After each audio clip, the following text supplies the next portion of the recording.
कोकणातील प्रत्येक अपडेट जाणून घेण्यासाठी आजच माझे कोकणच्या सोशल मीडिया प्लॅटफॉर्मला लाईक, फॉलो आणि सबस्क्राईब करा। शनिवार आणि रविवार सुट्टी असल्याने रत्नागिरी जिल्ह्यातील दापोली तालुक्यातील मुरुड समुद्रकिनारी पर्यटकांची मोठी गर्दी उसळली। मात्र या गर्दीत काही पर्यटकांकडून सुरू असलेली हुल्लडबाजी सामान्य पर्यटकांसाठी डोकेदुखी ठरत आहे।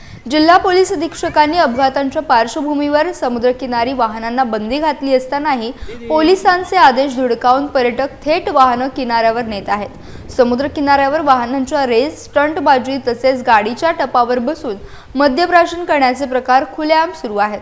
हजारो पर्यटक उपस्थित असतानाही एकही पोलीस कर्मचारी किंवा बंदोबस्त दिसत नसल्याने महिला, लहान मुले आणि कुटुंबासह आलेले पर्यटक असुरक्षित वाटत आहेत।